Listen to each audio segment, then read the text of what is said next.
was about to start. Oh, You as good? in- Are you good? Are you Yeah. good? Okay. I am good, yes. How are you? I am dandy. How are you? You're well now, aren't you? You're drinking your tea. You're well. We had a Yeah, little I'm well. break. We had a little break because Had a little break. I was ill. a little bit under the weather. But welcome back to the Dreadcast. This welcome back. episode 5. Yes, it's episode 5. Episode It's 5. 5 weeks. Well, not 5 weeks. About 7 weeks in now, but Made it a whole month. Made it a whole month easily. Easily. So, I think before we go on to another film review or retrospective or game, whatever we do, we're going to bridge the gap. Yep. And we're going to split it over 2 episodes, and we're going to get balls deep into our top 5 horror films of all time, both of ours. Yeah.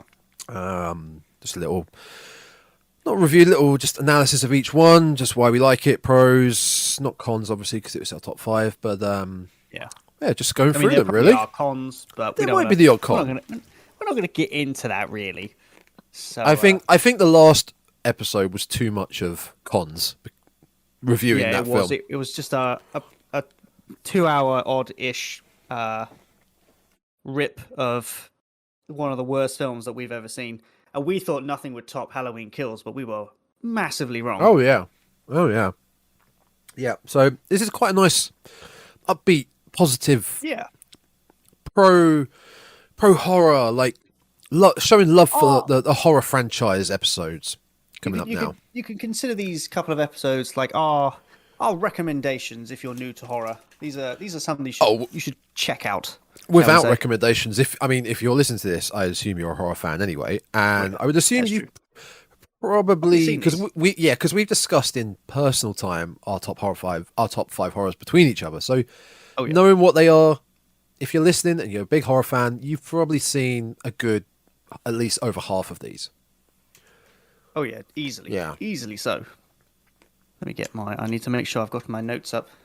This is actually if I'm right, this is I think the 3rd time we've tried to record this episode. It is.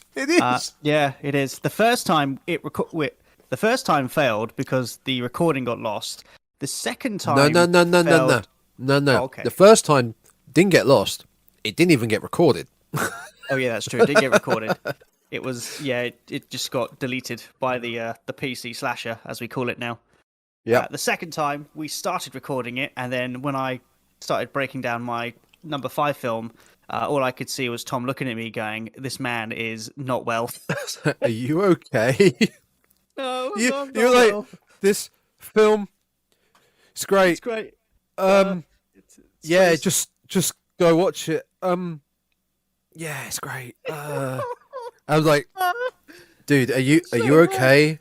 Shall we just let's take a break, go to bed, have some water, and relax? Okay. That is pretty much what I did straight afterwards. I got a cup of tea, and I was like, I'm going to sleep. You were in a bad place that day. I know. Yep. And then So I lost my hearing the next day. Do you want to try again? You try again. So what? Okay. I mean, as we've discussed, we have our top number 1, but pretty much our 5 to 2. 5 to 5 and not to really 2 in are any kind of order. No, I would say my 5th, 4th, and 3rd place are. They're not films that I would consider are. Yeah, like my all-time favorites, but they still had like some form of an impact on me. That to this day, I'm like, oh yeah, these were definitely the films that I'd easily watch again and again, even if I'm sitting there laughing now because I'm like, I know where all the jump scares are. They're the ones that they're fond memories, but not my like, ooh, now that's the horror film that I consider number 1. Yeah. I fully get that. I'm pretty much the same. One takes the gold medal. Oh yeah. For me, 5 to 2 are the silvers. They're just the silvers. Oh. For me, they're just beneath it. Like I can't really. In fact, no, I lie. I'm a big, dirty liar. Number 2 is number 2. Number 2 is second place. So there are 3 bronze medals and there's a second silver. Yeah, there we go. That's what I was thinking. Yeah, fifth to third is bronze. Yeah. So I mean, we're splitting this into 2 episodes. Yes. Because we're going to talk 5 about and 10 4. films, really. So we're going to do 5 and 4 now. Yeah. Yeah. So shall go I for start? yeah, go for it. I'll try and get through it this time. So anyway, Take my 3. Yep, take 3 exactly. So number 5 on my list is, of course, the classic sci-fi horror film set in space, which is, of course, Ridley Scott's Alien film. Yes, I don't know what you're on this about. You bad can't have boy. horror in space. I know you can't. It's just not a genre that works. It's terrible. So yes, but this Ridley Scott's Alien, 1979 is when this great film came out, and I'm going to go on a limb here and say this is probably the classic sci-fi. Well, not sci-fi, but classic space horror film. Oh, without because let's doubt. face it, before this film, there was barely any space horror films that I know of that came out. And when Ridley Scott made this film, it was just groundbreaking in effectively, I mean, this is going to sound cheesy as anything, but taking horror to a new sort of height, you could say. And what I think is really great about this film is the first thing I have to touch on is the fact the set design is just fantastic. If you watch this movie, when they land on the deserted planet, it's got a funky name. I can't remember which one it is. But it goes from this incredible cavernous spaceship, which obviously we do come back to later. And everything is inspired by H.R. Geiger, a very, very weird bloke. He loves his penises. He does. He loves his penises, and he clearly loves his alien God bless horror him. crap. Because let's face it, he created some of the baddest looking things in this film. Mm-hmm. And it ranges from, like I said, this massively incredible set. But when we go back on the Nostromo, when they return after, they've taken that face hugger to the face, which I'm not going to lie, the reason that this isn't my top 5 is after I saw this film when I was way too young, shall we say. I was 11. Should not have seen this, but That's my uncle... very young. This is why you have uncles, because they let you get away with stuff, and then your parents find out and they go absolutely ballistic. And when I went to sleep that night, after forgetting that after cheating on my homework, because, I'd forgotten to do my homework as well. So, I was a naughty cheater at school. Swine. I know. After that facehugger scene where the thing, latches onto his face and does its, creepy finger stuff, I had to look under my bed because I was paranoid that there was a facehugger hiding under my bed. And everywhere I looked for, a few days after that, it was like opening cupboards so tentatively because I thought, oh my God, there's going to be one behind there.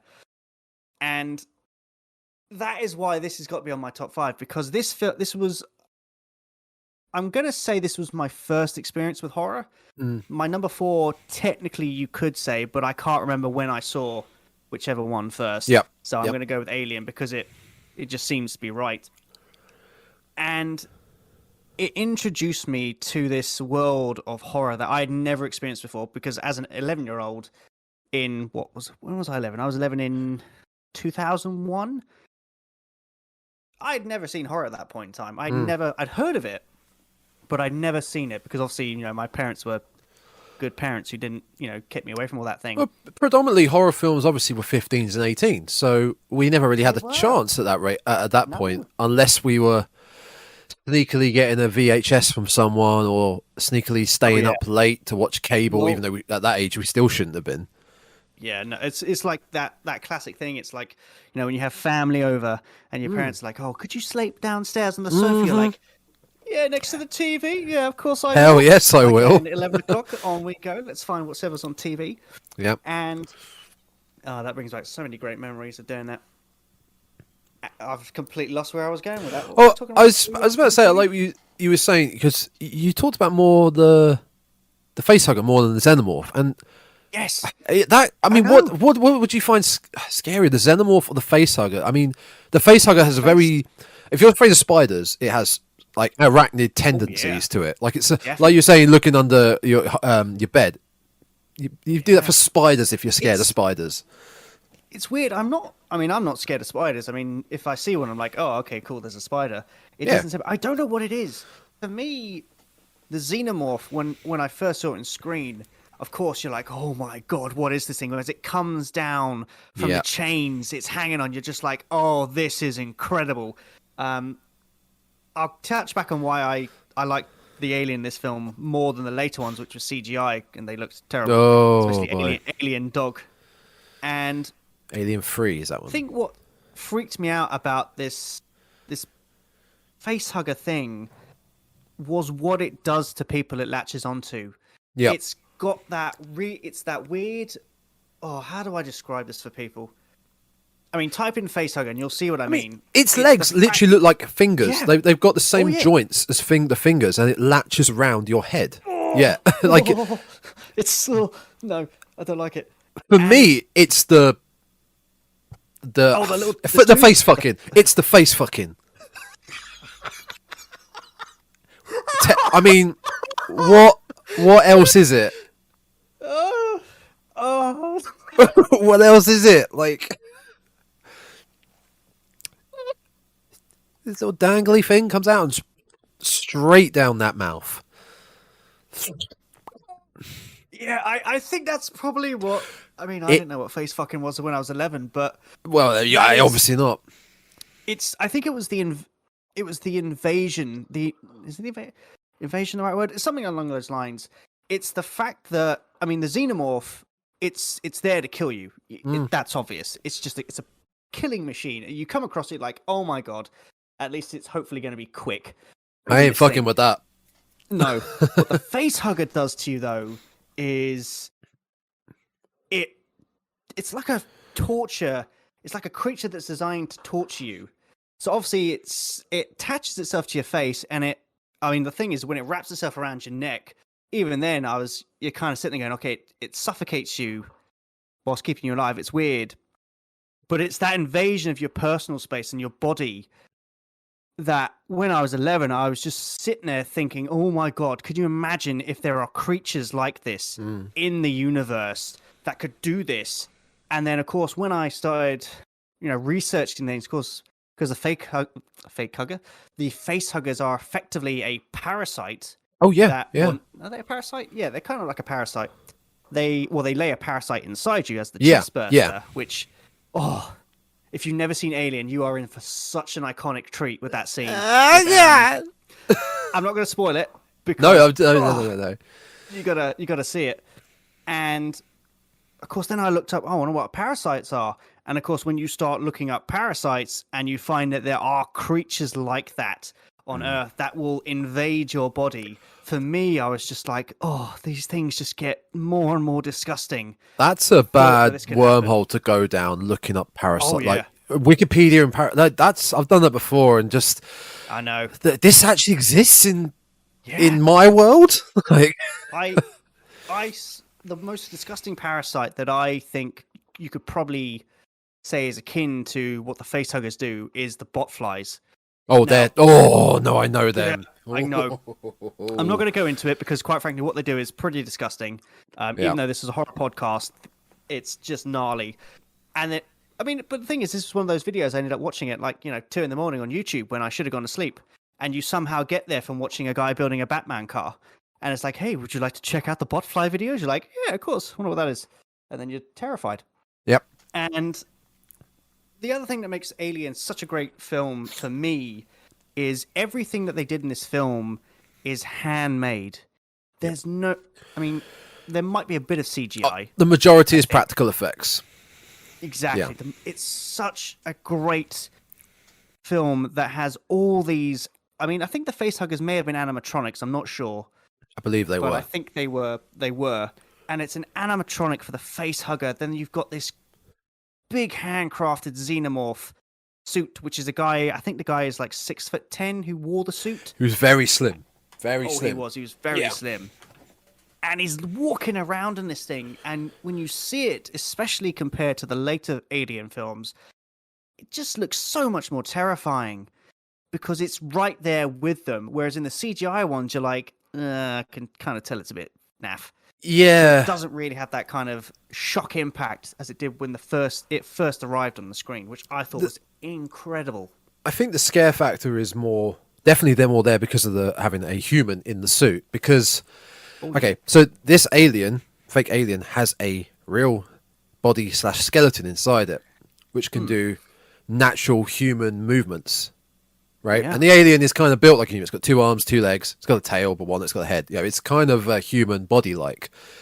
Yeah. CGI, you can only do so much. You can only get to 99% of perfecting the way the body moves. If you've got a real life person in there, that's gonna look even creepier. Exactly.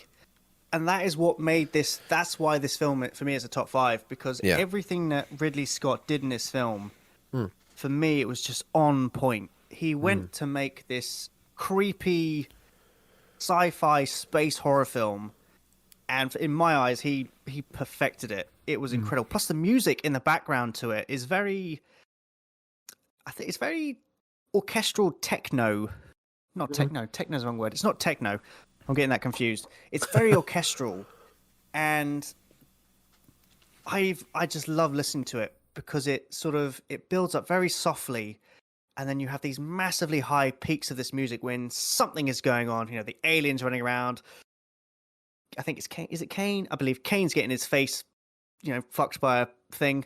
Well done. Yeah, I thought I gotta get this in somewhere. Well done.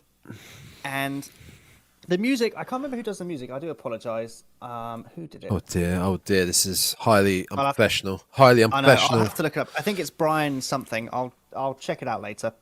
Brian Music. There we go. There we go. What is also good about this is it also gives us one of the original, in my eyes, I don't know if you call her a final girl, but obviously Ellen Ripley is probably one of the original tough female characters. Easily say final girl. Easily, because if you just replace the xenomorph with a Jason or a Michael Myers, it's exactly the same thing. The xenomorph has picked off the group that she is with. That's true. And she's the final girl who's trying to fight back and survive and whatnot. So she's one of the best. We also have the final cat as well. We don't. Oh yes. Is it? And it's Jinx? never mentioned again. Is it Jinx? I think it's Jinx. I don't know. Well, no, the cat survives. No, the cat does the cat survive in Aliens? The cat does survive because when they go back into stasis at the end, the cat's there, but I don't think the cat is mentioned after that. But then that's getting into Alien 2, which is still a good film. But not into my Aliens is epic.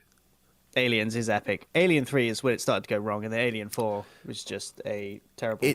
It's the same.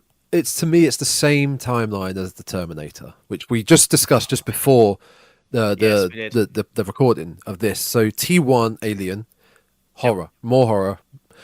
T2 and Aliens, bit of horror aspect to T2, but more action based. T2 was also slightly funny. Comedy elements were in there as well. Yeah, slightly. And then it was the third film of each one that just was like it just started to go off the rails a little bit. Exactly. I would say Terminator went off the rails way more than without doubt Alien did. I mean, free is watchable. Yeah, Alien tried to keep within its franchise roots. Terminator has just gone so far off the rails that actually after Dark Fate was released, the studio just went, "Do not make any more films. Let it die. We have killed this franchise now. It cannot recover from this." Which is sad because I had a really great idea for a Terminator script that I will pitch to them and say, "This is how you should have done it. Make this film and then give me lots of money for it." You're going to be the arsehole that brings it back again. I will be. I'll bring it back and be like, "Look, this is what Dark Fate should have been, James Cameron." All right. What do you know, James Cameron? Huh? What do you know? Exactly. What do you know? Fucking hack. You sold. He actually no. I'll keep that for number 4 because that's a tidbit about number 4. All right. But going back to the Alien film, it's also a really kind of good metaphor. In my eyes, that he did was that even if it's so far in the future, it's like 2142 or something. Yeah, so it's about 100 odd years into the future. But despite this, you would think in that time, humankind would have been like, okay, you know what? Let's just get on with each other. Let's have peace. Let's go explore space. Enough room in this vast universe for everyone to explore. And yet, it still comes down to when Weyland Yutani gets told, "Oh, by the way, we have this massive killing machine thing on our ship. It's killing the crew.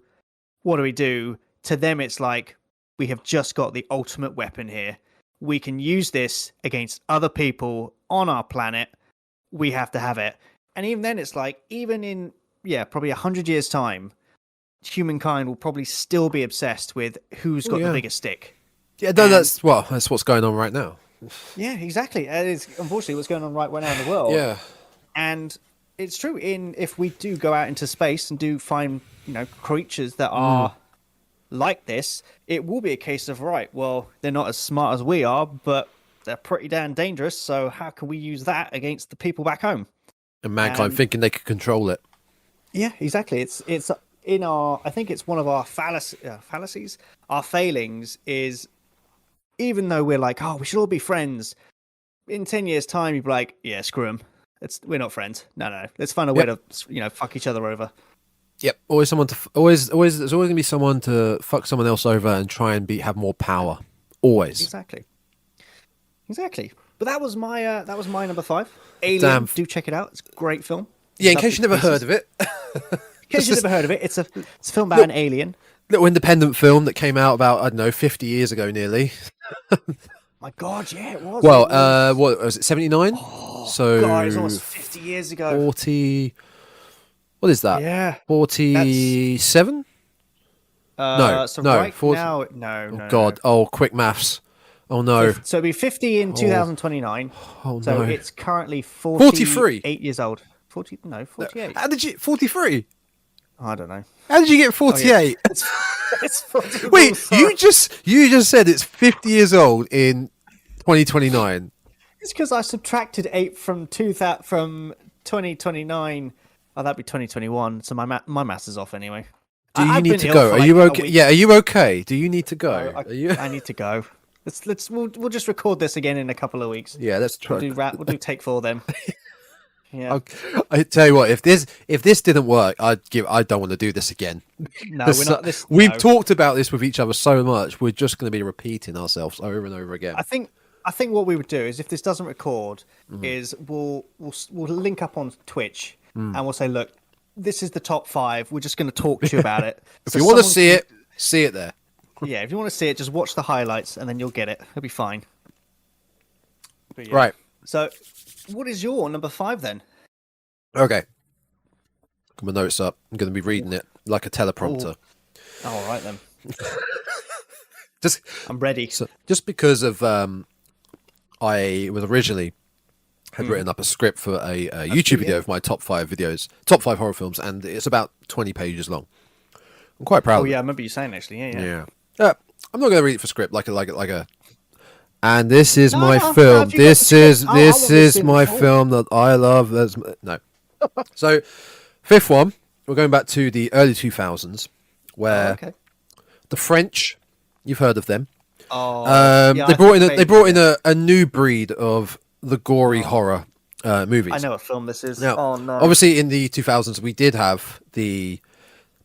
I don't like this term, but the term torture porn coming into effect with Saw. Yes. We had Saw, Hostel. Yep. Saw and Hostel. Bone Collector. Bone Collector was a thriller, but those were the two primary, shall we say, torture porn horror films for the mainstream anyway. But this new breed, depicting violence, nudity, torture, mutilation, all this lovely bundle put into one film. And the French just had to ramp it up to 11. They really did. And they came out with such films as High Tension, which is very good. Inside. Yes. Frontiers. And my number 5 being Martyrs. Now, this film gives me the creeps just thinking about it. This film is not for everyone. This is the 2008 version, correct? It is the 2008 version. It is the only version. Okay, yes, that's right. There is no remake. There's nothing else after that. There is no remake. There was never a remake. You should, if you think there is a remake out there, you should hand your horror card back in because you do not deserve it. You should hand it back in. They're going to cut it up, and you can apply for one in 3 months' time when your ban is over. Yep. Oh dear. So Martyrs only made for €4 million, quite cheap. That's quite cheap. Yeah. Quite. It kind of shows it's not a very, shall we say, an effect-heavy film. It was an indie film, wasn't it? It was very much so low. indie film. Yeah. Yeah. And it premiered. Sorry, I'm just eating some chocolate buttons here. I'm very hungry. Premiered at the Cannes Film Festival. It's not the sort of film you premiere at the Cannes Film Festival. Yeah, think about it. No, probably not. In that sense, it was very controversial from critics. So it went straight to French theatres. Didn't do too well. But when I get into describing this film, you'll understand why. You'll see why. I mean, it's hard to describe this film. It's hard to describe. It's hard to watch actually as well. I remember when I saw this film, even I was like, I mean, I've seen some stuff. I mean, I listen to Cannibal Corpse, so I've heard some and seen some weird stuff. But even watching this film, even I was like, okay, now there's a line, and I'm like, this is actually making me feel not like creeped out, but I was like, I feel quite dirty watching this because it's like I need a shower. It's like it's making my skin crawl, and not in a good way. And we love horror. We love horror, right? But there are certain genres, say subgenres in the horror genre that I'm personally like, I can watch, but I'm not going to go out my way to watch. Yeah. A film like I Spit on Your Grave. I've watched it. I don't see the need to go back and watch it. I'm not going to get enjoyment from watching it. Serbian film. Yeah. I'm not going to get enjoy. I've watched it. I don't need to. No. This though, I could watch again and still feel creeped out and just terrified. Not terrified. Terrified. I use the word terrified. Disturbed. Terrified. It to me is close to being scared. Like terrified. Disturbed is probably a good one, or taken back.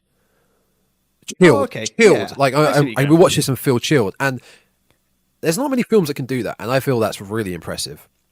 That is. If a film like that can give that sort of emotion to you, Martyrs will do that to you. And I'm not going to describe the whole film synopsis, but the film is kind of in two halves. The film, the story-wise, is kind of in two halves. But the first half I can kind of describe. So it's basically about a young girl in France. I don't really know her age. I think she's early teens. Escapes from basically being kidnapped, and it's some sort of factory, some disused facility. She escapes. She's clearly injured, distressed, and then we actually get into the film. She's older. She's hunting down the people that did it. Yep. While she's hunting down, doing all this business in the film, we get a flashback as to after her escape. She then grows up in an orphanage. This is Lucy, by the way. It's Lucy and Anna, two main girls. Really good at describing films here. Lucy and Anna, they both grow up in an orphanage, but they both become best friends. Now, Lucy is so traumatized by her kidnapping, her abduction, her past, her horrific past. Yeah. Anna is the only one that can understand and try and calm her down from panic attacks and whatnot. Yeah. So she's like a guardian angel to her. Yeah. And it's quite comforting seeing that, because of knowing what this young girl Lucy's gone through, that she has this other young girl Anna looking after her. Because I feel like with this film, you just want to go through the screen and go, it's okay. It's okay. Everything will be okay here. There. Just big hug. Have a cup of tea. It's all right. Big hug. Yeah, it'll be fine, but it's not going to be fine. No. It's not going to be fine. So she's just suffering complete, unimaginable PTSD from her traumatic events. Oh, yeah. Fast back forward to her actually finding the culprits, the arseholes that did this to her. It doesn't end well for them. Not a spoiler. This is the first 10 minutes of the film. Yeah, it ramps up very quickly. I mean, it kicks off straight from the get-go, doesn't it? This is not a slow burning film. Oh, no. Once she has found, is it culprits or perpetrators? I'm trying to think of a big word. Perpetrators. I'd say perpetrators. Arseholes. Once she's found the arseholes that kidnapped her and tortured her throughout her young teens, they're disposed of. Again, not a spoiler. It's actually in one of the trailers, I believe. They're disposed of. It's kind of from here, the film takes a turn, and we leave the Lucy suffering from her PTSD of her traumatic childhood, and we move on to there's something wrong with this house that they're in now. Obviously, the family have been disposed of in a really gruesome way. It's really gruesome. I can't remember how they died. I'm looking it up right now. So, I've seen bits. Yeah, okay, never mind. The house of this family, there's something not right in this house, and when it's discovered, all hell breaks loose. Oh yeah. This is a film like all the films we're going to describe. Most of them are mine list. I can describe and spoil. I don't want to spoil. No, I would agree with that. This film, I think because it was unique in what the premise. I'm trying to think. I would say that it was unique in how they carried out this premise of this story, especially when, like you said, they get into the house and that's when the twist starts happening. Unfortunately, I know this sounds like we're pausing here for dramatic effect on this podcast, but actually, if we thinking about this film, if we were to go into any kind of what happens to these characters and what they find, it will probably ruin the experience for you. That's why I don't want to describe it too much. Yeah, it's like you said, it is a very low budget indie film, French indie film that came out. That, to be fair, not many people probably have heard. I mean, obviously they did do a remake which failed miserably. Oh God, yeah. But yeah, I would say if you're interested in it, just watch it. Don't look it up, because if you look it up, you'll probably see the spoilers, etc., and you'll be like, well, I don't need to see it now, which would take away from it. It's not for everyone. Like I have friends that are also massive horror fans, but despise this film. They really think it's either rubbish or they just don't like it. It's a bleak film, and I think what helps with that bleakness, there's no off the cuff joke or any positivity. There's no positivity in this film. This is a bleak film that slowly gets worse and worse. I would probably say you could describe it as, have you heard of a film called The Road? Yes, there we go. Yeah, exactly. The Road is just depressing as fuck. Yeah, it's bleak. There's no fun in it. There's nothing in it. It just gets worse. I kid you not. I was told about The Road. It's not a horror film. It's like a dystopian, I don't know, nuclear war, something or other. Something's gone wrong. The world is dying, etc. And I thought, all right, I'll give it a shot. I kid you not. After 15 minutes, I was like, I am so depressed in my thoughts. I'm like, I had to stop watching it because I'm like, I'm sorry, this film is just, oh God, it's so down. It's such a downer. But so basically, Martyrs is like a film is like The Road in horror in terms of its bleakness. Yeah, it doesn't let up. There's okay, spoiler here. It's not a happy ending. No, I'm not going to say what happens, but it's not a happy ending. The script is what it is. You have to just embrace the film for what it is. Yeah. It is an emotional roller coaster. It's bleak, but it's very unique. I think there's not much else really like it.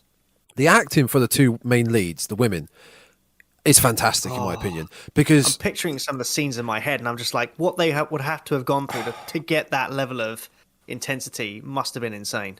The main lead actress who plays Lucy, her name passes me my mind. I will find that for you. The amount of PTSD she portrays, traumatic panic attacks and whatnot she portrays, it's just heartbreaking, and you can't turn away.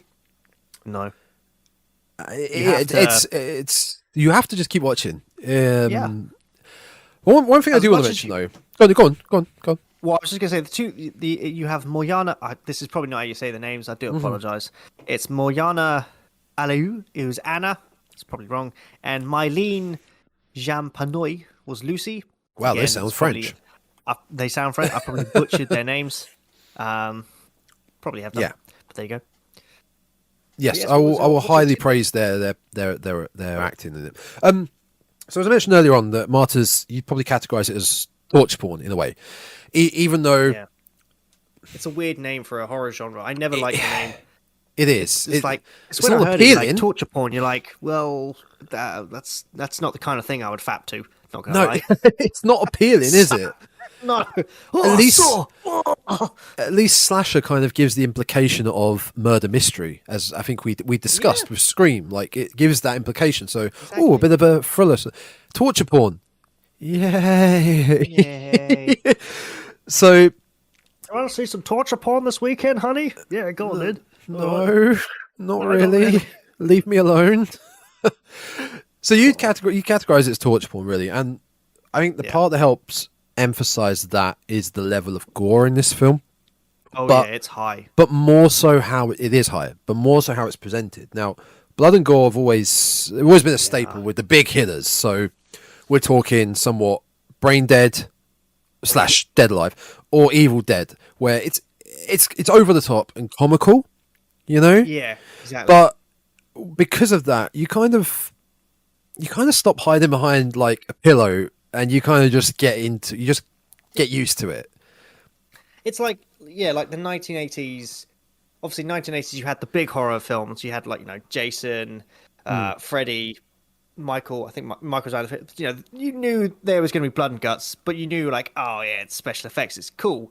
And then of course you had but it was done in a tasty way. And then, of course, like you said, you had the Evil Dead where they were like, no, just ramp up the campiness. Let's just have fun with this. Let's just go mad. Yeah, that's it. The campiness, and let's just go silly with it.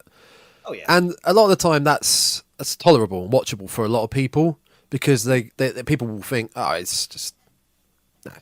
It's the context, it's the context. Yes. And it's the context with Martyrs where the gore...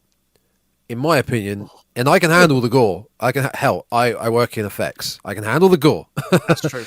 But it's the context of these gore effects that makes me feel very squeamish. And again, I want to help these girls out. I just want to help them. You really do.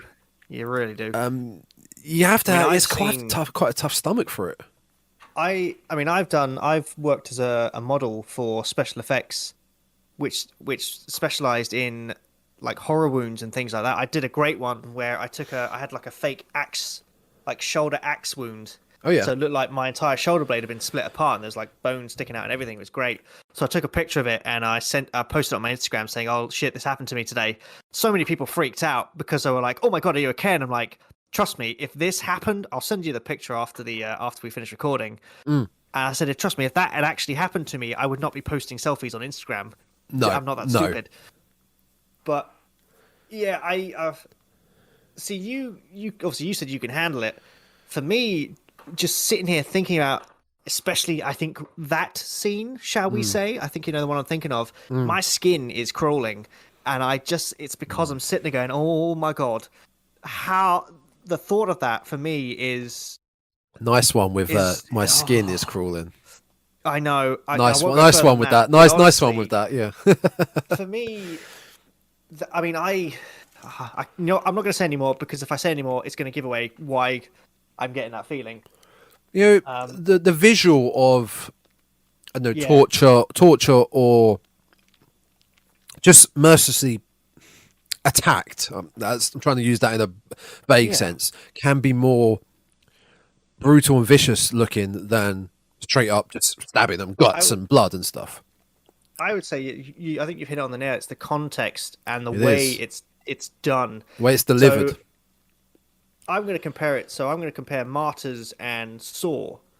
So when I think the Saw. I thought the first Saw film was great. It's incredible. It was incredible. It was unique. It was cool. I loved it. But if I compare the things that they did they had to do to themselves in Saw to like escape, for me when I saw that I'm like, oh the classic like, oh, I can't believe he just did that. Whereas when I watch Martyrs, I'm just like, please stop. Oh my god, please stop. And it's I'm gonna have to stop thinking about it because it is making me. You remember that? Not feel good. Remember that really old viral video of "Leave Britney alone." Leave her. God, that's what I'm thinking of the two lead women. Leave them alone. Leave them alone, please. Lucy, Hannah. I mean, so Martyrs is far from an easy watch for anyone. That's including hardcore horror nerds like ourselves, I'd say.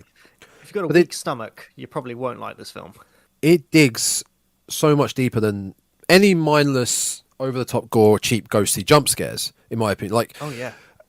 Conjuring or Insidious.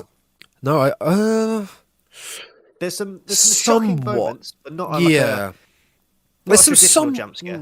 Not traditional, and the ones I always go to are like an Insidious or Conjuring, where those are I get out of breath after those films because I'm sick of just being jump scared. You know it's coming, but you don't know where it is. Yeah, the music build up. It's like nothing happens. It's like, hang on, just there it is. Okay.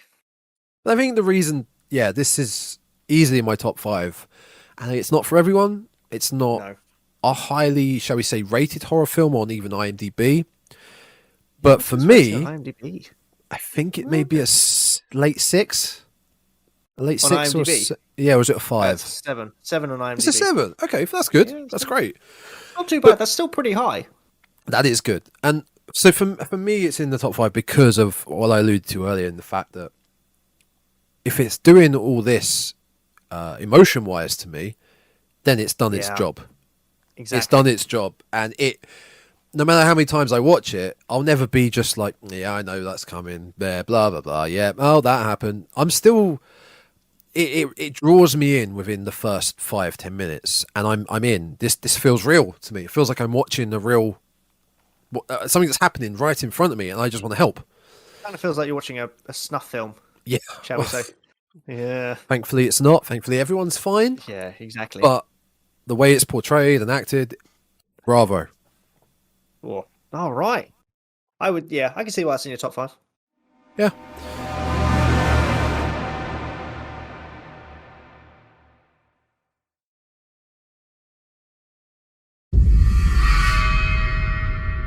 So, number 4. Number 4. We did it. That's it. Even if this recording fucks up, we have a recording. We have an episode of our top 5, our top 5th horror film each. 5th. We'll just do an episode, like an episode a week. It's like every week you get 2 films that we recommend. God, we'd be milking like a whole month of just what's our favourite horror films. You'd have 10 weeks of that, and there you go. So what's your number 4? So my number 4 is the film that came out in 1984 called The Terminator. Yes, by James Cameron. 84? Yeah, 1984. It was actually later than I thought it was. I thought it was 1970s, but it was 1984. It feels early for me. I thought it was later than that. I thought it was much later. No. Well, Terminator 2 was 1991. Yes. So that is probably why, which, to be fair, going in terms of like sequels and movies, that's what, a 1984 to 1991. That's 7 years. 7 years, yeah. Which, in terms of Hollywood sequels, that's quite a gap for that time. Although for the time, yeah. I am fairly certain it's because I think James Cameron went off to do like Titanic. No, Titanic was later. No, Titanic was 97. What was he doing in the 19? He was doing something else. He did The Abyss in the 1980s. What was he doing? I just got to look this up now. Don't know if he did The Abyss. I'm not sure what year that was. The Abyss. He might have been doing something. He was doing something alongside Terminator, which is why he may have been writing. Did he do Aliens? He did Aliens. I think he did Aliens. Yeah. So he did do Aliens, but I'm not sure the year it was.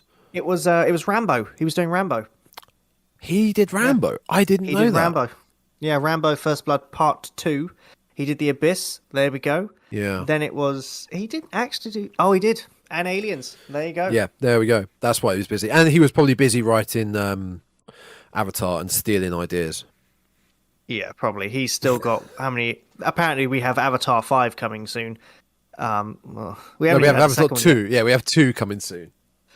Anyway, enough about Avatar, because that's not a horror film. Yes, no, we're not talking about Avatar. Unless you're terrified of aliens.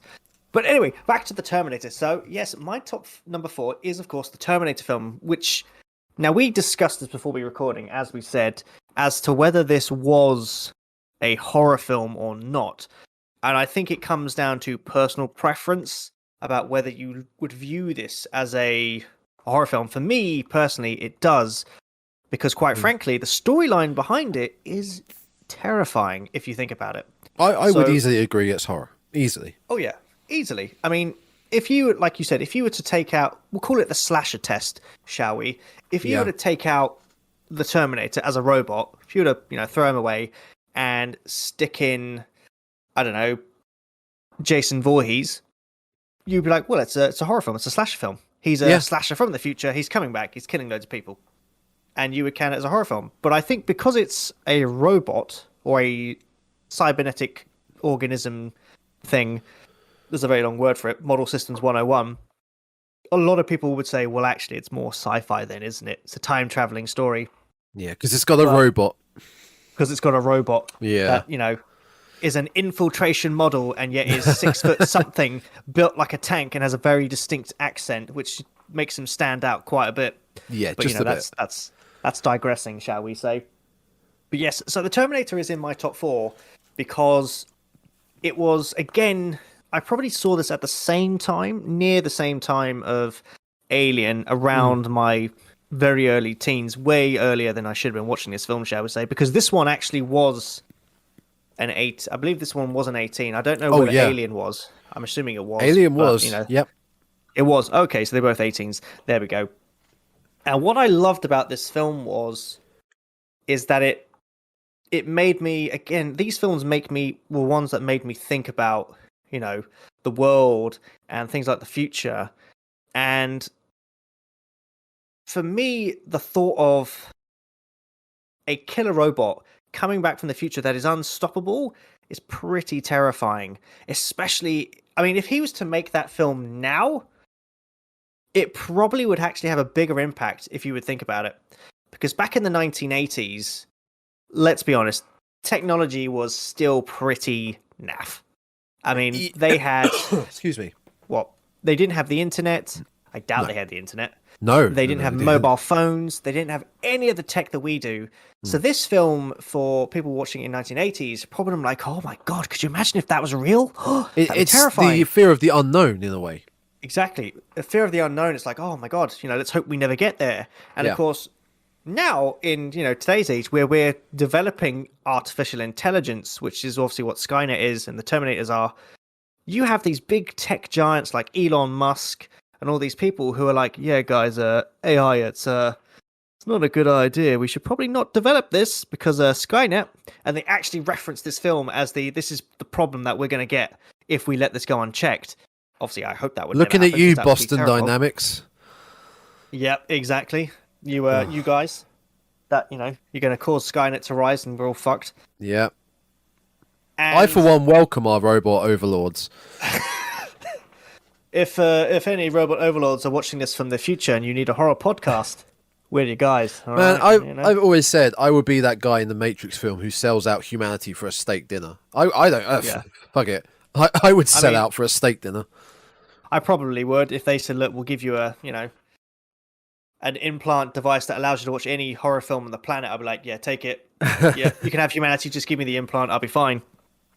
And what I liked about this film was it also introduced me to the characters, the concepts of things like time travel. You had paradoxes, which were great, especially done in this one. It's a fantastic one. The predestination thought that, everyone who is in this world has a destiny that you can't escape from. And for me, I was like, can you imagine if that's true? If we've all got a destiny that you can't escape from, which is something in this film, these characters, especially Sarah. Sarah in this film she's an interesting character because she's supposedly the mother of the savior, John Connor of the future. Yeah. And yet when you meet her, she could not care less. To her, it's like, I am none of those things. So she's please not leave that me alone. Character. She's not what's described. Yeah.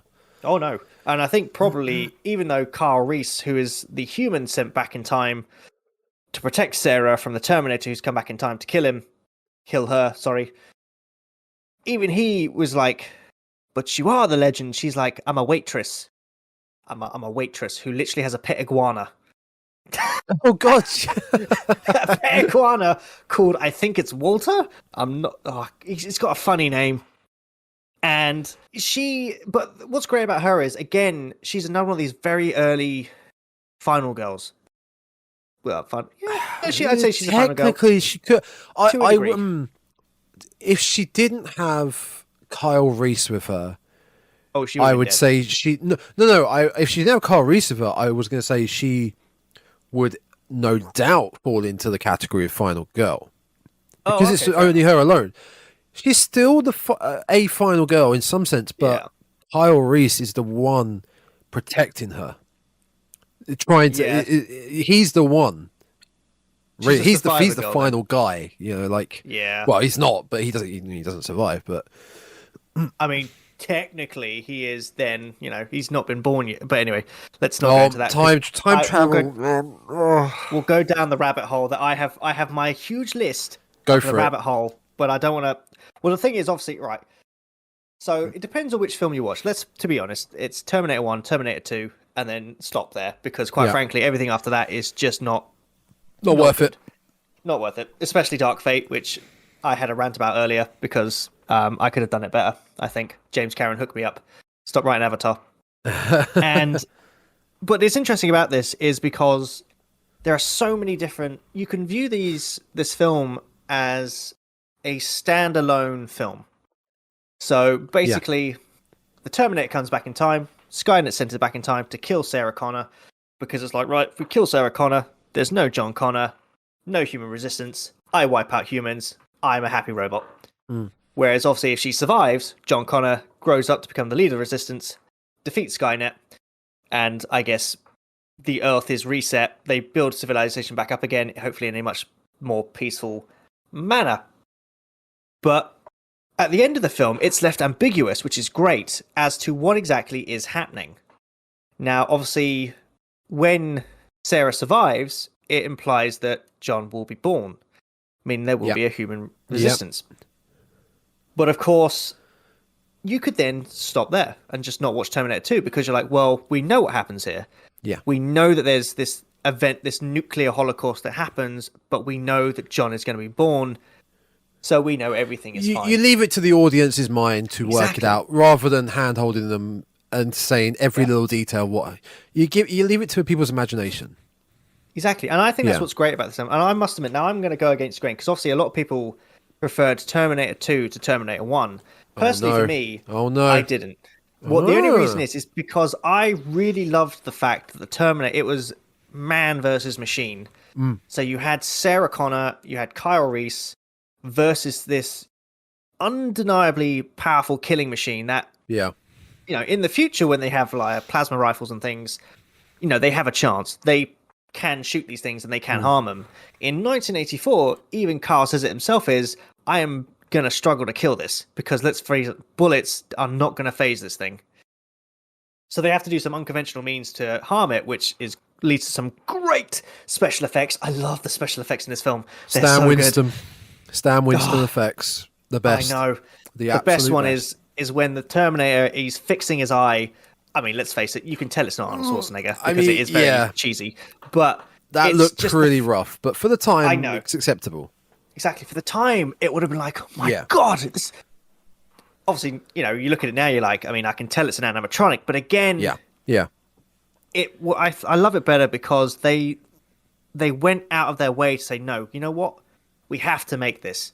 And it just looks so much better as a thing on the screen rather than Arnie there with his CGI face and whatnot, which, looks terrible. Oh, his well, I mean, especially they wouldn't in the later films.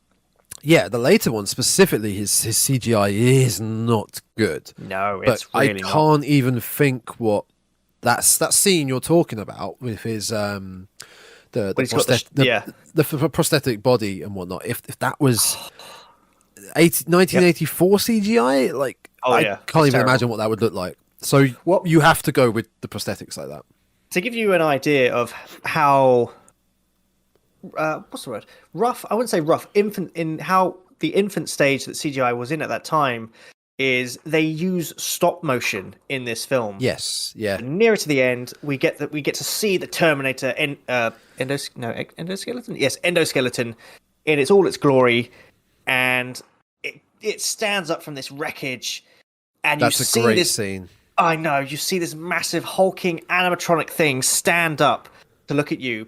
But then when it's chasing Sarah and Kyle near the end of the film, it's stop motion. So they're actually having a model that they're moving. And again, it's because they were like, we can't fake this. We have to make this look real. Obviously, it doesn't look very good because it it's very works obvious. as stop motion for a robot because of the way a robot would move. How if you say to someone, act like a robot, they do that. Oh yeah, easily. Like your arms and limbs are stiff and you're moving one bit by it. So like when you do a stop, failing. when you do a stop motion, most stop motions look like that. They look very jagged and stiff. So it works. What I about this was up to that point in time, before I'd seen these horror films, you know, I've been shown films like Jason and the Argonauts, Jason and the Golden Fleece, where when they fought these, you know, these Greek monsters, it was all stop motion, and it just looked so cool. That's the amazing Ray Harryhausen. Yeah, and when I saw this in the Terminator, I know I'm going on about practical special effects rather than horror elements to it. You talk about effects. It was just, for me, it reminded me of that, and I thought, oh, that's so cool. Yeah. Just seeing that again. And the other bits that I really liked about this film, here's a little tidbit for you. Actually, two bits to it. James Cameron sold the Terminator script for $1. He sold it for $1. Okay. And he sold it to, I believe it was the producer, if I'm correct. Who did he sell it to? I think he sold it to either the writer or the writer or producer, and he told her, "You can buy this film off me. You can make it so long as I direct it." Yep. And he said, "I will sell it to you for $1." He did so, and then he made a butt ton of money from it. Yeah. So actually, all the residuals. Well, exactly. It worked out in my favor, and I only realized this as I was watching this film, and I didn't connect the dots down here, but there are 3 Alien alumni in this film as well. Yes. Can you guess who they are? Well, hang on a minute. All right. Hang on a minute. Because there's one. Well, there's one. There's Vasquez is in Alien is in T2. Is it Vasquez? What's his name? Vasquez. She's John's mum in number 2. John's foster mum in T2. There are 4. Oh, okay. Yeah, okay. So I was specifically referring to the Terminator film, not T2. Yeah. I'm just thinking because she's in Aliens. Yeah, there you go. That's probably where in T1 you've obviously got Michael Biehn. Yep. Who played Hicks in Aliens? Hicks and Carl Reese. Yep, that's true. Who else? So he appears right at the start of the film. In which one? T1? In Terminator 1. He appears right at the start where the Terminator is butt naked. Bill Paxton. Bill Paxton, yep. I can't fucking everywhere, man. Game over, man. Game over. That's not for work, huh? Yeah. Oh, yep. Bill Paxton. And the last one? Give me another clue. He appears in the later Alien films. Oh, God. Oh no! So he appears in Alien. He appears in Aliens. Sorry, yeah, he does. He appears in Aliens. Just once. Just no, only he appears. Aliens? Sorry, he doesn't. He appears in Aliens, and he appears in Alien Resurrection. Alien Resurrection. Yeah. Who do you think it is? I mean, you're not talking Bishop, are you? Yep, Bishop. But Bishop's in Alien 3 as well. It might. Yeah. Okay. I clearly don't. Well, like I said, the Alien films after 2 start to get a bit weird. Yeah, Bishop's at the end of Alien 3 where she jumps into the molten rock. That's not. That is Alien 3. I was getting my films confused. I was getting my films confused. That's why. But yeah, so you have 3 Alien alumni. He's a cop. He's the cop in the police station. Yes, when the police station gets completely fucked up. Oh, that's such a good scene. I'll be back. Yeah. I remember now. Oh, great scene. Yeah, I only noticed this as I was watching the Terminator the other day to prep for this. I was like, "Oh, it's Bishop." I was like, "Oh, it's Hick." Yeah. Oh, yeah, there we go. Hopefully, they crossed over. They did, yeah. I would so love to see a Terminator versus Alien film. I think that'd be great. And then they have all their characters like meet. And they're like, "Oh, hey, game over, man." It's like, "Yeah, but we're going for a walk first." Okay, yeah, cool. But the other thing that is great about this film is the music. the music in this is just on point. Yeah, the sound design's great. Oh, it's like techno music cranked up to 10. And I sat there listening to going, I could work out to this. It's got such an, it's an upbeat type of music, upbeat tempo. Yeah. It's not like too dark, but at the same time, you could get your sweat onto this. It's great. Yeah, pump onto it. When I was writing my better Terminator script than Dark Fate the other day, yeah. I actually put on the Terminator, what's sound thing playlist soundtrack. That's the word I was going for. The OST. That's the one I could not. The original soundtrack, yeah. The original soundtrack, and even then, I actually stopped. I didn't realize I'd actually stopped paying attention to what I was doing because I was too busy looking up the songs and the sound design for it. Because it's just so catchy. It's great fun to listen to. I think alone, just the dun dun dun dun. Oh yeah. Dun dun dun dun dun. Like it's such a simple sound design works so well, and I think the simplest one, which I will get into in next episode, is John Carpenter's Halloween. Oh, yes. 4 notes of simple. If you have good sound design, then you're halfway there for a lot of it.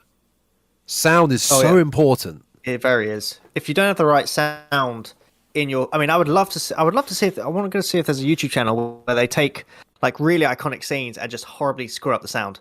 That would be so great. Just imagine that you have like, I don't know, Leatherface chasing after Sally, that classic moment, and then you've just got, some upbeat pop punk song playing in the background. You'd be like, oh, this is quite fun, yeah, okay. Yeah, ruins the scene, but like the scene you mentioned earlier where he's the stop motion of him coming out the fire. That's a chilling moment. Like you can't kill him, and it's just like walking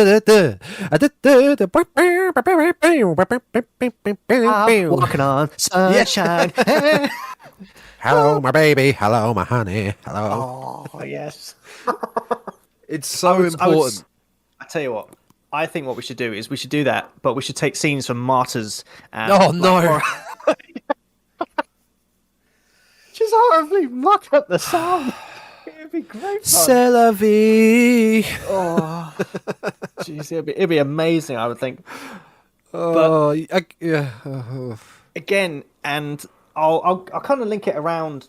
Oh, to be fair, there is quite a funny green screen mishap in this, which I don't think anyone's picked up on because I couldn't see it in IMDb. It's a point where the Terminator, he gets hit by it's like a big tanker truck, and he's dragged underneath it. Yeah. And there's a split second where you get to see him through like the top part of the tanker on the road, and it's a bit where obviously the Terminator's leg gets like bent. I think it gets caught on something, so you see him limping later.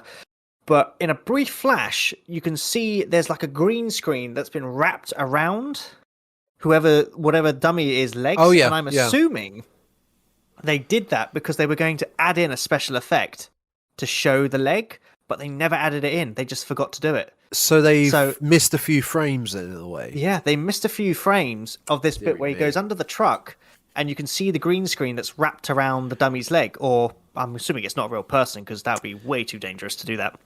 But there you go. Get your letters written to Jim Cameron now. Get them written. Let's get this sorted. Let's get this fixed and reshot, re-edited. Well, that's the thing. They couldn't actually do that many reshoots on this film because they didn't really have the budget for it. So the reason it's filmed mostly at night, especially when it's outside, is because what James Cameron had to do was he wasn't allowed to close down the streets. They just said, no, you can't do it. You're not allowed to. So he had to do it guerrilla style. And when it got to late at night, when there was a little break in the traffic, he would run across the street, block the road off, film the scene, and then literally had to run out the street again before the traffic came back because the cops in the city were like, no, you can't close everything down. You're just not allowed to. Do they ever specify what city T1 is in? Because I believe T2 is LA, right? I think T1 is LA as well. It is LA. I thought it was, yeah. And I've heard LA is notoriously hard to shoot in. Unless you're Michael Bay with Transformers, You can't shut anything down. It's interesting because it's never stated. Obviously, when we first meet the Terminator, he doesn't know what Sarah Connor looks like because there are no photos of Sarah Connor around. Scene. And the reason he goes through the phone book to find the Sarah Connors is because all they knew is Sarah Connor in 1984 lived in Los Angeles. So they're like, she's in Los Angeles. Find whatever Sarah Connor, kill them, be done with it. Sarah Connor. Yes. Yes. Little old lady. That poor little old lady. That would have been great if he knocked on the door and like an 8-year-old like lady came out. Like, yes, dear. It's like, are you Sarah Connor? It's like, yes. It's like, no, you cannot be the right one. Oh, it's like, yes. The end. Yeah. Technically, he did his job. It's like Terminator 2. It's just this Terminator sitting in LA going, oh, shit. Yeah. What do I do? Which, ironically, get too old for this shit. Is the plot of Dark Fate, which makes no fucking sense. But, let's not talk about that film because I hate that film. I made such a bad mistake when I went to see this film in the cinema. I took the missus, and it was either Terminator Dark Fate or the Joker film, the new Joker film that came out. And I stood there and I said, you know what? Terminator Dark Fate, we got to see it. It's going to be great. I came out that film and I was like, I feel so bad for taking you to see this film. Even the missus went, yes, you royally cocked up there. Yeah, you fucked up. So I had to buy a dinner. I had to buy a dinner. You had to. Dinner. Oh, you poor thing. You had to. I know. No, I was going to treat her anyway. But yeah, I wish we'd gone to see Joker instead. It was Terminator Dark Fate was such a train wreck of a film. The man doesn't like Dark Fate, people. No, I don't. It was rubbish. It was a crap film. And I even got a little poster before I went into the cinema. Luckily, I didn't pay for it, and I've since thrown it in the bin. But I would say before I finish it, the last thing that I got from this film was it goes back to the same thing that Alien did. It was the inevitable thing of man's, just our weird inability to, even like in today, like 2022, which by the way, we're only 7 years off when the end of the war supposed to have happened. Yeah. And even now, we still can't get on with everyone. Yeah. The countries just cannot get on with anyone. And this film does it well because it never states, in the first film especially, what caused the nuclear holocaust that wipes everything out. It just never states it. Mm-hmm. I think Skynet, if I remember rightly, initially it doesn't say what it was. Eventually you do find out it was Skynet that blew everything up because it looked at humanity and went, you know what? You don't deserve to exist. I'm going to wipe you all out. So when I watched it for the first time, it was very much, well, what causes this? It's like, was it a machine? Was it us? It was probably us, let's be honest. It probably will be us. Yeah. And it was that stark message of, we have all these massively powerful weapons, these nuclear weapons. And yeah, after if they ever get launched, it's like, well, what will be left after that? There probably won't. I mean, we will probably still be here, but not in a good way. Not in a good way. And it'll probably be something, it won't be anything like the Terminator because, let's be honest, even machines at that point in time won't be able to save us because we'll be back in the Dark Ages. Yeah. No. And that imagery was so haunting, especially if you're flipping 12 years old.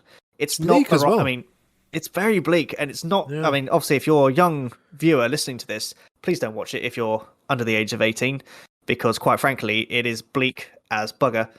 It's a very good film, though. I mean, it's not scary. It's not really scary, is it? Is it scary? Don't watch it because there's subjectively scary. There's a naughty scene in it. There is a naughty scene. Yeah. It was the first time I ever got to see a naughty scene, and I was quite happy with myself. I was quite happy with myself. I was like, oh my god, there's boobs. Oh. I don't think a younger audience nowadays would find this scary. I think they would. I would think they would. Well, I would think they would find the concept of the nuclear holocaust. They would find that, especially with possibly the stuff that's happening right now. That, yeah. But I don't think the Terminator itself they would find scary nowadays. No. Back then, I can understand it being scary, but I don't think. Well, I mean, it's very different times now. Have you seen the video? I can't remember who it was. It was a chat show, and they had one of these AI. Not AI, but it was something akin to an AI robot on this show. And of course, everyone sits there, it's like, oh, let's ask the AI robot, what's going to happen. And this guy looks at this AI lady, and it says, oh, jokingly, he goes, well, tell us, how long does humanity have left? Yeah. And this thing simply looks at him and goes, 10 years, and then shuts itself off.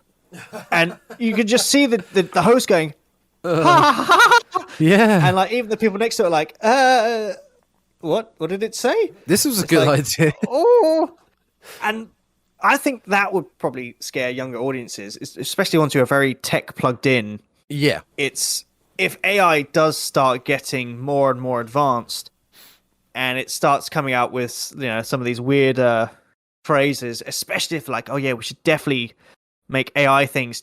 Well, actually, to be fair, they're looking at doing it now, aren't they? Because self-driving cars effectively are a form of AI. Mistake. I know. And I sat there and someone sat there, it was a friend of mine, and she went, would you, if you were offered the chance to sit in the very first ever artificial intelligent plane that would fly itself with no pilots, would you take it?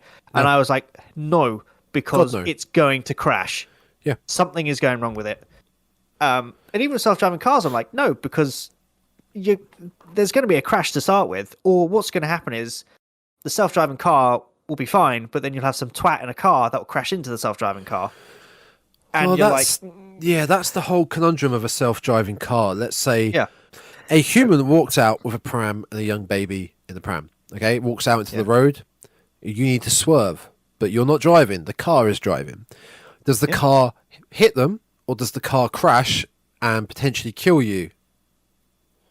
I think that was it. It was who does the car kill? Is it who does the car kill? Or crash and kill the other people? It's ridiculous.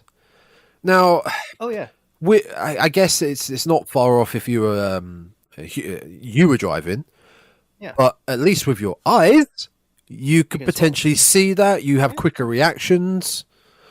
Well, it's just not good. Oh no, this isn't horror stuff, but that was the thing with the self-driving cars. That was one of the arguments. It was like, well, who is to blame? That's it. Yeah, the blame. People have said, well, if the car is driving itself and the car causes a crash, the car is to blame because it's the car's fault, not the person sitting behind the wheel.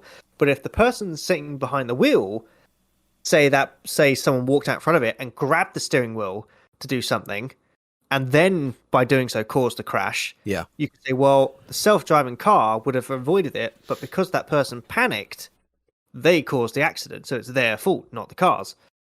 But that's for people that are way more smart than I am, and I'm not going to get into it. Oh well, that's not for us. No, we're not that smart. Hopefully this is stuff that's 10 years down the line, and by that time, I don't know, we'll have Terminators. Oh yeah, hopefully. Our metal overlords. Remember, you did a podcast. Call us. I, for one, welcome them. Exactly. I look forward to my implant where I can watch every horror film. It's called Shudder. That was my just a continuous subscription to Shudder. That'll work. But yeah, that was my top. That was my number 4, the Terminator. That's a solid take for your number 4. Yeah. Solid take. I like my machines. Clearly. Oh, so what was your number 4? Do tell.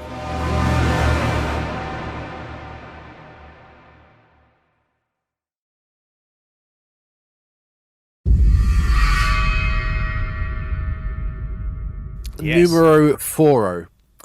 So, in my opinion, because that's all this is. This is an opinion podcast. We're not spreading facts here. We're spreading personal opinions. So, if the listeners don't like our opinions, it's fine. That's fine. It's all personal opinion. People might not like martyrs, and I know people don't like martyrs, but I do. Oh, yeah. But in my opinion, the great resurgence of the POV found footage style horror movie really hit the nail on the head with REC. R-E-C. Oh, interesting. And we're keeping it with the foreign films for these two. This is a Spanish film. It was made released in 2007. Now, granted, this is a completely, like I said, personal opinion. Go on, what were you going to say? I was about to say, that's quite recent, 2007. That's probably a year before Martyrs. No, Martyrs is 2008. Oh, yes, of course. So they're pretty much similar. So yeah, again, completely personal opinion about the whole, it being the great resurgence of POV. But for such an extremely low budget, it was a pretty groundbreaking movie in the horror genre. What was its budget? I'm going to look it up. Do keep talking. I'm listening. I plenty. Now, Paranormal Activity was released 1 month prior, and that. Speaking of extremely low budgets, I don't know many other films off the top of my head that had such a low budget that made such an extremely large profit from it. Didn't they say office. That if you were to calculate for inflation or something, Paranormal Activity is the highest grossing movie I think ever it made. Might be. Yeah, I think it might be. Because it was $16,000, I believe, off the top of my head. Yeah, it made like 60 million or something daft. I think. Oh no, I was about to say it is the highest grossing film in the world, unless you account for certain things which make Titanic or Avatar, the highest one. The thing with that, though, you look at the budget and you look at the spending, the marketing. Paranormal Activity's marketing was nothing. It was some YouTube videos or some videos online. But the issue I find with Paranormal Activity and its series as a whole is that it had a serious case of not knowing when to quit. Oh my god, it really did. And it's still going on. The first one's the best. But again, it's not the best of that sort of style of film. And that, to me, hinders the whole impact as a whole with all its sequels. The thing with Wreck, it kind of had that issue, but it had a really, really solid sequel. A really, really good sequel that continued the story of the first one. The first one could be left alone. Wreck itself could be left alone, no sequels, and it ends on the last 10 minutes of Wreck are creepy, chilling, and kind of on the edge of your seat, which is great. That's what you want. So you could end it with that, but they brought it back, and they didn't disappoint with Wreck 2. It works. It's a competent sequel, and that's where you could end it. But unfortunately, they did do a third and a fourth. The third is a prequel to the first, and the fourth carries on after 2. But compared to the Paranormal series, which I believe one came out last year, was it something Kin? They're on something daft now. They're on like Paranormal Activity 7. It was ridiculous. It got ridiculous. Oh yeah, Next of Kin. There you go. Yeah. So, like I said, it's released 2007, and it's been 8 years since we were last presented with, in my opinion, the second best, joint first best found footage horror film. Okay, so what is that? What do you think it is? 8 years before that, 99. It wasn't. Oh God, what's that film called? It's pretty popular. Cloverfield, was it? Nope, Cloverfield was about 2010, 2009. POV film. Okay, it's a little small independent film called The Blair Witch Project in 1999. See, you might not have heard of it. You know, it's not very well known. It's not very well known. Not many people have heard of it. Okay, I'm going to be honest. All right, I'm not a fan of POV films. I don't like them. I don't know why. I'm not a fan. I'm going to be honest. I haven't actually seen Wreck, so there you go. Interesting. Yeah, I've never seen. I'm going to watch it because it sounds interesting. But I could never get over the shaky cam. It always just annoyed me to no end. I understand. It is funny that you mentioned the Blair Witch Project, because the Blair Witch Project is a film that its impact worked very well in 1999, especially considering all the fervor that it got around it with the marketing, the fact that they said the actors and the actresses they'd gone missing, they were potentially dead, all this stuff. I watched the Blair Witch Project during the first lockdown. I was bored to tears. It was so boring. And that's not to say it wasn't, for me, I was like, I'm just watching a lot of people getting lost in the woods. I'm like, what is scary about this? I don't get it. But then when I looked into the background of it, I was like, oh my God, there was so much around this. Yeah. There was so much, like, people were going nuts because they thought the actresses had died. They were sending letters to their family saying, we're so sorry that you're... And the fact that the actors and the director were like, yeah, by the way, don't say anything until the film's out because we want to keep this going. So when that film came out, I can see why people were like, this film is just, it's really up there, because they thought they were watching an actual film where these people died. But of course, when you watch it now, you're like, well, it's for me. In my opinion, I was like, it's a bit naff. Not gonna lie. Okay, my take on that. We'll get off the Blair Witch in a minute. But my take on that whole thing of you found it boring, naff. My argument to people that always say that is that I mostly prefer films like this, whatever sort of media it be, film, TV, where people aren't trying to act. I always think, don't try to act. It feels more real, more organic. Yeah. Because, I mean, they are acting, but at the same time, they're not trying to act. You know, they're not forcing it. Yeah. And it felt more organic, which gave me the feeling of, I know I'm not watching someone's camcorder recording. I know I'm not watching. I know it's a film. But am I? Is this a recording? Because this feels, because it gave the feeling of this actually could be a recording. Imagine if they were trying to act like properly Hollywood trying to act. It would be trash. It would be, and unfortunately that happened with the sequel. The 2016 sequel. I think it was 2016. Blair Witch. There was a sequel to the Blair Witch Project, Blair Witch Project 2, which we don't ever talk about. No one should ever talk about that. Made a video game as well. Yeah, the Blair Witch. I've got it. I've seen it played, and I was Rustin Parr. It's about the origins of Blair Witch. But there was the true sequel called Blair Witch, which came out a few years back, and that feels it's still POV, but it feels Hollywood. The way they are acting, it doesn't feel organic. I think that's because by this time, I mean, it's like the Blair. I mean, it's one of those things. It was, you knew that the ending is pretty much done to death now. It's like it's referenced everywhere. It's that person standing in the corner of a room. You're like, it's like with the Pennywise balloon, the Sixth Sense spoiler. Yeah. It's one of those things. So I think when they did it's iconic. Yeah. So exactly, it's iconic. So I think when they went to do a sequel, they're like, well, people know what it is. Just, you may as well glam it up now. Go ahead. I must admit, I'm staring at the poster for Rec 3. I don't know what happened. The first two posters are really cool. I've just seen the third one, and I'm like... Bride with the chainsaw. Yeah, and even on 4, I'm like, is she literally holding a giant spinning anchor? Watch the first one. Just watch the first one. Yeah. I'll give the first 2 a go, and I'll probably stop there. The thing I mentioned about the acting feeling more organic, and it kind of works for this film as well. The acting doesn't feel forced. It doesn't feel Hollywood and fake. It feels organic. It feels real, because premise of the film, very simplistic horror story set in Barcelona. That's in Spain, in case you didn't know. We're basically following a news reporter, and her and a cameraman, they're basically doing a fly on the wall documentary of a fire station.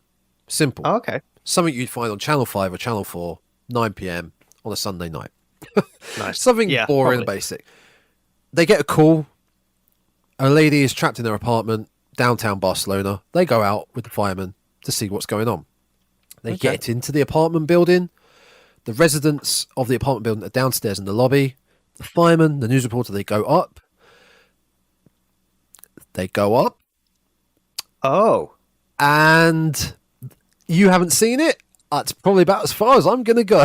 I'm gonna close the Wikipedia page because I'm like, okay, I'm not going to go too much further. They are basically they're stuck in this building now. Okay, they go up, but they come back down, but things happen in between, and things escalate. They escalate even more. What I like about this POV film, you've got to have a good reason why the camera's still rolling. Yeah, exactly. You've got to have a good reason. This is a news reporter. You think about news reporters and journalists, they have to get the story. They have to get it. They have to get it. Exactly. So they're constantly keep rolling, capture everything. We have to tell this. We have to tell this. Rather than some dude bro going, whoa, I'm just filming this for no apparent reason. So I think that kind of helps it get away with it.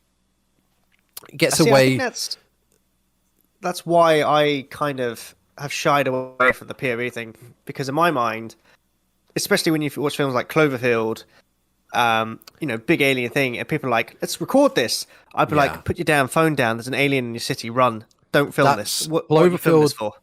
Great example. I love Cloverfield, but when you think about it like that, they've just come from a party. He was filming at a party, a birthday party or a leaving party, whatever it was. Something like that, yeah. This thing, literally a thing, a monster. It is a monster. Oh, yeah. And he's still filming. He's still filming at the end when it's in front of him. What are you going to do? You're going to upload that to Twitter and show people? Exactly. There is no Twitter. There's a monster destroying the planet. Exactly. Everyone is now... That's why with... I liked the Cloverfield film where it was set in the bunker. If you haven't seen that one, do watch that. That one is very weird. Very Cloverfield creepy. Lane. That's the one. Yes. I like that one. I thought it was John... John Goodman. I can't remember his name. John Goodman. Oh, he's very good in this film because he usually does comedies, and this was very sinister for him. But it's like you said, he's filming this thing, and it's like it would be as if Godzilla, because we're big Godzilla fans here as well. We love Godzilla. Yep. Oh yeah. Walked out the ocean right now and started blowing up Tokyo because let's face it, he always blows up Tokyo for some reason. People were like, "Oh, look, I'm filming Godzilla." It's like, mate, I'm watching this on the news. I can tell it. I know it's Godzilla because that would be world-altering news. It's like there is a gigantic atomic lizard on our planet. There's a walking nuclear bomb. There's a walking nuclear bomb. Walking nuke. Like every government over the world be like, well, shit, we can't hide this from the people. It's like, yeah, by the way, there's a walking nuclear bomb. We've known about it for 10 years. We just thought he wouldn't wake up. Yeah. And so that's what I think. That kind of what bugs me about POV stuff is a lot of the time when I've watched films, I'm like, put your damn phone down. Why are you filming this? There's something running towards you. I would have shat my pants, dropped my phone, and I'd be legging it out the other side of the door rather than going, I need to capture this for my Instagram. Yep. We'll come back to it. A lot of these things come down to the context. Yeah. This news reporter, like I said, it works. Paranormal Activity, it works. They have quote unquote they have paranormal activity occurring in their house. Yeah. And they want to find out what's going on, so they set up some odd little cameras. And at times they pick up the camera and move it around, but for the majority it's like it's while they're sleeping, it's positioned on the stand or the table. Yeah. So that works. It has to cover context, and this works to me. The journalist, they have to keep recording. They have to keep going because they're locked in this building. They're not allowed out because of what happens when they go up to this apartment. Oh, I got to watch this now. I think this is on Shudder as well, so I might have to watch this after this recording. It was remade. Obviously, it was remade for Western audiences because it's a Spanish film. And it was remade and called Quarantine. Oh, it was, yeah. With, what's her name from Dexter? I can't remember her name. No, I can't help you with that one. Yeah. But it's called Quarantine simply because they're quarantined in the building. To me, of course, yeah. That's a bit of a spoiler, calling it that. Calling it wreck is the recording. Yeah. Quarantine, it gives it away a little bit. Okay, I mean, yeah, considering that no, I'm not. I'm just gonna watch it. I mean, to be fair, it's a short film. I've just seen on IMDb. It's only an hour and 18 minutes. That's very short for a film. It pops off. It pops off within the first 10 minutes. You're in. You're done. But again, you're going. It sounds like that works because, if you were, I think that works with the fast pace of how this would actually play down. Was if, like you said, you got stuck in a, I don't know, whatever this is, and the events only last an hour. Yeah, you're only going to be filming for an hour and guessing that something shuts off the camera at the end. They usually do. Which actually, that always bugged me about certain things. Have you noticed that? Especially in POV things, where at the end of the film, they just leave the camera rolling, and you're like, just turn the camera off. It's like, okay, someone has obviously found this footage. Yeah. Just stop it. There is a Netflix show called Archive 81, which is based around POV footage. And it's a guy that what does he do? I've only seen part of the first episode, but I think he's an analog to digital converter. Okay, so he restores older tapes and things.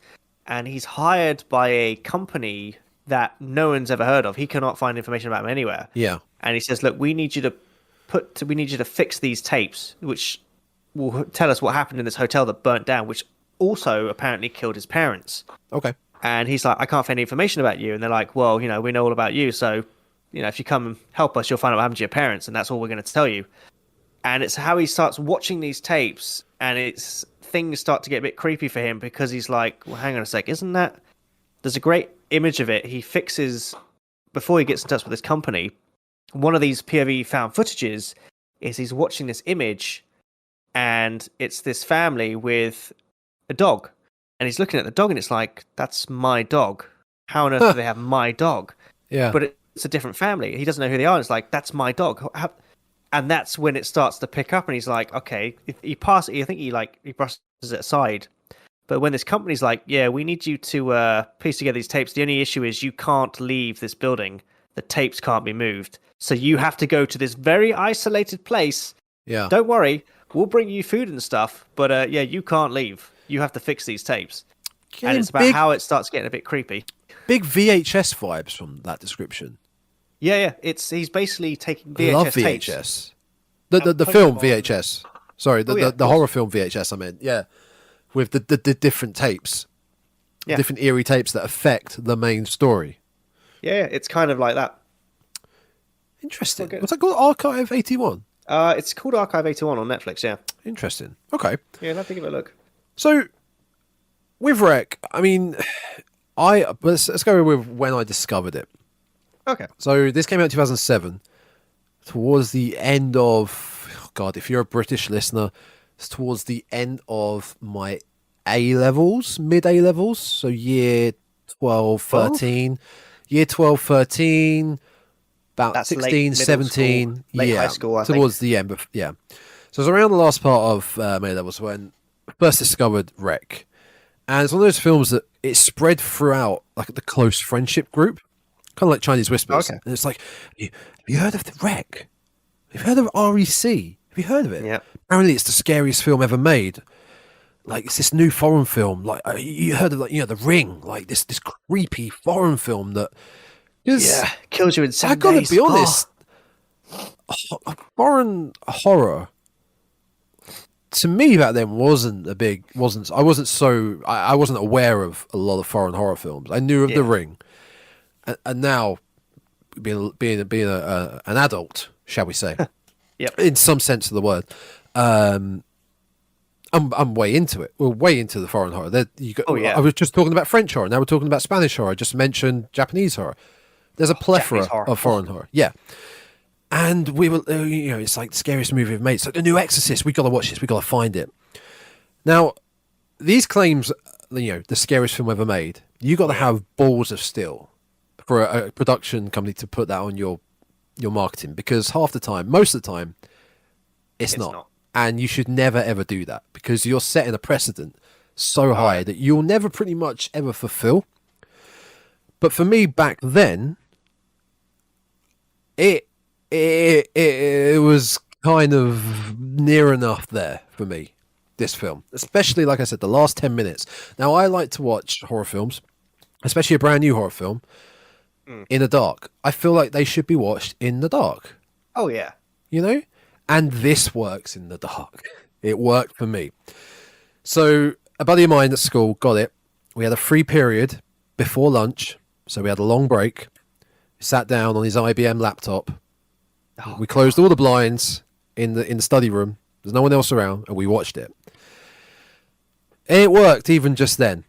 Not sitting at home on the couch. It worked even like that. It terrified us, but at the same point, it terrified us so much we wanted to watch it again. We were so intrigued. Yep. We wanted to pick out bits that we'd missed and whatnot. And it also felt so fresh because I'd never seen anything like this before. Especially the fact it was foreign. It was Spanish. Yeah. And that goes back round to what I was saying about the organic acting, quote unquote. If this was a Hollywood film, we'd probably see an actor we knew. That kind of takes you out of it. Makes you feel a bit more at ease, going, okay, I recognize. Oh, look, there's Chris Pratt because he plays everyone. It's not as scary because it's someone I know. I don't know any of these actors. They feel like normal human beings to me. They don't feel like actors. I feel like I'm watching a news report. I feel scared for these people. Yeah. I feel terrified for these people. And that's what really drives the horror home for me with this film. gotta admit, the poster is quite creepy. The poster. I'm looking at the poster now. It's very. Which poster are you looking at? Because there's a couple. I'm looking at the first Wreck film. It's the one with it's the girl and the. Send me in Discord. Just send me a picture because there's a couple. I just want to see which one you're looking at because there's one's better than the other. Yeah, it's this one here. Yes, brilliant! It's amazing. It's such a simplistic poster, and it's scary. The poster itself is scary. It's basically a half profile of the lead actress's face, but in a very darkly shot, I guess, setting. It gives me vibes of a like a really weird looking, the dolls from the Dark Crystal. Yeah. It's giving me vibes of that. I thought she was a doll for a second. It's very odd. It's very weird looking in a good way. It's a beautiful poster. It's a bit odd. It's a beautiful horror film poster because of the simplicity of it. Yeah. It really is. But yeah, it's some of the best. Those are some of the better posters that are simple. Highly recommend you yourself watch Wreck. And if you can watch it by the time we do part 2, so we can have a little discussion on it. Just I want to hear what your thought. Well, I'll watch it tonight then. Yeah. I mean, it's not long. It's not long. Yeah, it's only pretty much an hour, so I'll watch it tonight. If I can find it, I'll watch it tonight. It should be. I think it's on Shudder, so I'll check it out on Shudder. But if you've not seen Wreck, I highly recommend. Just if you're not a fan of subtitles, please just sit through it because it's worth it. And if you can get the sequel, watch the sequel. Forget about 3 and 4. But if you just want to watch one. And it's pure horror. It's just pure terror. And the last 10 minutes, you watch the last 10 minutes in the dark, you won't turn away. You won't be turning away. Cara, we're going to watch this film in the dark. Yeah, okay, cool. As T is talking to the dog. Yep. She looks thoroughly thrilled to be watching this in the dark. She'll probably fall asleep. What happened? It'll get to a really creepy moment, and she'll snore, and I'll jump out my skin. That is guaranteed. That's going to happen. I can guarantee it. So that's my 4. That's my 4 and 5. That was cool. I like 4 and 5. I like the fact that you've gone for the foreign ones. I think that's we've quite gone cool. very different. I haven't got many foreign horror films that I like. I mean, I've got one. I mean, the only one I can think of that I really thought was creepy was Audition, the Japanese horror. Audition is incredible. That for me is a great Japanese. It's a mind buggery of a film. It's really, especially the last 20 minutes. I mean, it's a slow burn, but the last 20 minutes just make you feel quite. The girl is just fantastic. She is a creep. She would be a really good slasher. Yeah. But they never made any sequels to it, which in a way is, don't need a sequel to Audition. Don't need any sequels. There was a Japanese horror film that I found on YouTube. It's really annoying. I can't find it since. I mean, I watched this back when I was maybe 17, 18. It was really unusual because it was based on the premise of it was like some sort of a camera. It was like an old-fashioned Polaroid camera, which I thought was really funny. And it was a cursed camera. Okay. And if you had your photo taken by it, your face would become distorted upon coming out, but it would print how you would die. So effectively, the camera would curse you as it took your photo. It would show you this their faces were all twisted into that really weird. Very familiar. I know. Very familiar. I can't remember what it is. It's really annoying. It's not Fatal Frame, which they did do. Apparently, they're doing a film, which might be quite good. Yeah. But it was just really weird. But it was set in its time because they all had the Nokia 3410s and the flip phones, and you're like, oh my god! Oh, I've got that phone too. But it was a really, really well done horror film. And it's annoying because I can't remember what it was called. I have to try and find it on YouTube. We'll find out for next time. Which next time will be part 2 of our top 5 horror films, which will be counting down the 3, 2, 1. Yeah. I've got an interesting one, which I think it'll be interesting. I'm sure it'll be very interesting. I'm sure. When I put it into my list, even I was surprised that I stuck it in there. But it had an impact, shall we say? So there we go. Well, we'll look forward to that next time. And as of now, as of always, you can find the Dreadcast. That's actually this podcast you're listening to right now, folks. You can find it on all, pretty much all the major audio platforms, such as Spotify, Amazon, which is actually Audible. I found out the other day. I didn't realize Audible was Amazon. So Spotify, Audible, recently. Apple and Google Podcasts, and YouTube and Podbean, right. All simply by searching the Dreadcast. And we both ourselves have our individual social media accounts, which you can follow us on. You can follow myself on Twitter at Tom Grindhouse, and Twitch and YouTube Gaming Grindhouse.